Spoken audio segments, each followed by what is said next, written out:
If you're not paying attention to the Mountain West this weekend, then you definitely should. This is one of the most underrated games in terms of the conference championships. A rematch between the UNLV Rebels and the Boise State Broncos. The first matchup was a very passionate, emotional game, one in which Boise State found a way to win, and UNLV is looking for revenge. The Rebels come in at 10-2, and it's been a really good season. The offense has been really exciting. There's been drama with that. You lost Matthew Sluka early in the year from NIL disputes, and then you put in Haj Malik Williams, and obviously we've seen that. We'll talk more about that in a little bit. Brendan Marion has been one of the best offensive coordinators in college football. He is on a lot of lists for head coaching opportunities, potential Power 4 offensive coordinator opportunities, someone who's definitely a name to keep an eye on. Same with Barry Odom, the head coach for the Rebels, has done an incredible job of getting this team to battle through that adversity, to find ways to win football games, and they've been really fun to watch,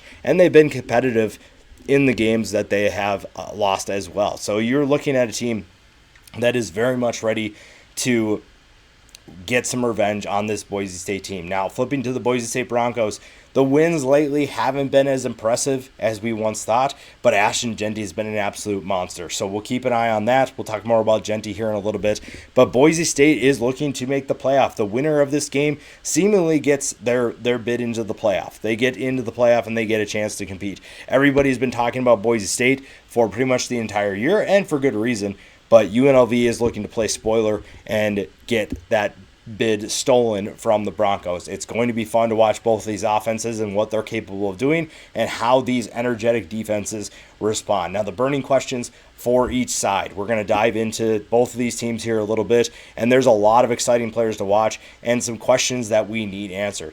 For UNLV, the question is going to be, can you limit the mistakes this time? You had a missed field goal, and the difference in that game was 3 points. You had an interception. You cannot turn the ball over. You cannot afford to miss kicks if you're going to beat Boise State. Boise State is so good, and you have to find ways to make sure that you're in this football game and find ways to push yourself over the top. If you're going to make the college football playoff and be competitive against some of these teams, those things simply cannot happen. You cannot give Boise State more opportunities to give Ashton Jeanty the ball to put more points on the scoreboard.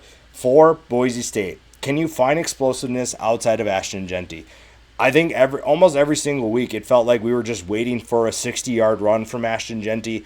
And while we did get it a lot of times, I think he had over 9 runs, 9 runs over 60 yards.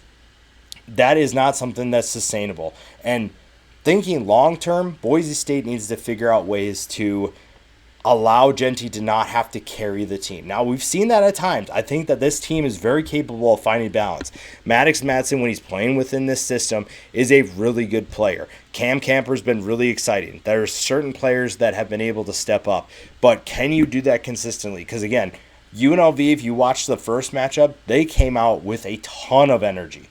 They actually were the better team for pretty much the entire first half, and Boise State did not have an answer. Maddox Madsen is going to be the X factor. Finding explosive plays in the pass game is going to help Ashton Jeanty and Boise State overall. The matchup I really want to watch, it's really not a surprise, UNLV's rush defense against Ashton Jeanty. In the first game, UNLV, like I said, they came playing with their hair on fire. They were playing absolute lights out football. They were playing with a ton of energy, and they were not letting Ashton Jeanty do anything. If they can do that for 4 quarters here, I feel really good about their chances to pull off this upset. Now, Boise State is a 4-point favorite coming into this game, and we'll go into the impact players for those Boise State Broncos. We always have to start with Ashton Jeanty. How could you not? The potential Heisman Trophy winner is having an incredible season, something that we have never seen before, which is one of the pros for Travis Hunter. We've never seen what he's done before. You haven't seen a player like that. You haven't, if Ashton Jeanty breaks Barry Sanders' record, you literally have not seen a running back rush for more yards than Ashton Jeanty. But he has to get there first. That is the biggest thing. And he's going to have seemingly 2 more games to do that. If they win this game, there's a playoff game. Now, what that means in terms of what he's capable of doing, we will see. We'll find out what UNLV is going to try to do. More than likely, they're going to try to take away number 2 and force number 4 to beat them. Now, number 4 being Maddox Madsen, the guy who is the biggest X factor. Honestly, in this game, if he has a good game, Boise State should feel pretty good about their chances to come away with another win over UNLV. And it's probably not going to be a ranked win, but that's an impressive win, or 2 wins, really. That's impressive 2 wins. And if you're able to do that, that speaks to the team that you have, the toughness in your team to be able to do that. Cam Camper is, again, one of the most underrated wide receivers in all of college football. Bringing him in from Indiana was one of the best things that Spencer Danielson did. He has been phenomenal for this team, and those wide receivers are super underrated. Keep an eye out for the tight ends, too. Boise State really likes to go to the tight ends in key situations, so we'll keep an eye out for that. That's going to be really fun to watch. The defense also has plenty of playmakers, too, and like I said before, both defenses play with a ton of energy. Boise State is no different. Their corners like talking trash.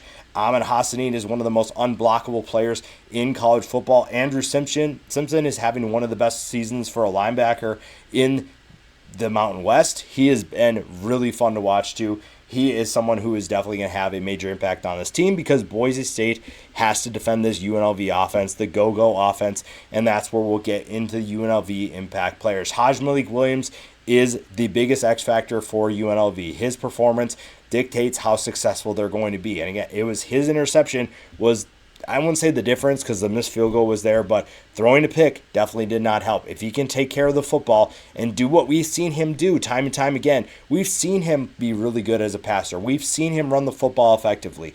Finding ways to do that once again and then find a way to take that early energy, because I think UNLV is going to come out fired up. I'm not saying Boise State's not, but UNLV has less to lose. Boise State has way more to lose because most people are expecting them to be the team that represents the group of 5 in the college football playoff. Whether or not that actually happens, we will see. But UNLV can use that to their advantage. Haj Malik Williams is a very capable dual threat, has a fun arm to watch. He's also a really exciting runner as well. And Brendan Marion is going to dial up some plays. That'll be really fun to watch. Ricky White, though, is the guy to pay attention to. Ricky White is a good wide receiver, over 1,000 yards, which through the first few games, we didn't think that was going to happen.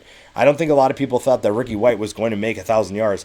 And then you get the quarterback change, and suddenly he takes off. You also saw him be an effective player on special teams. He's blocked multiple punts this year. That could also play a role in this game. If he's able to do that again, that'll be really fun as well. Now, the other players to watch here, Jalen Catalon, obviously really fun as a safety. Cameron Oliver, a very good corner that doesn't get talked about enough. Jackson Woodard is a playmaker. He's a certified stud for this team, and he is someone who you should keep an eye out for. He is someone who is going to be at the ball nearly every single play. He's going to play a big role in stopping Ashton Genty, and he is really fun to watch. A high-energy guy who's going to get this defense ready to play. This is going to be a fun game, plain and simple. These two teams are going to play with high energy. They understand what's on the line. They understand the stakes for this game. Win and you're in, essentially, and that's what makes this game so exciting. Ashton Genty's Heisman run could continue, or UNLV could put an end to it, and also could put an end to Boise State's playoff hopes. It's going to be a really fun game, and if you're not expecting to tune into this game, I would think about changing those plans.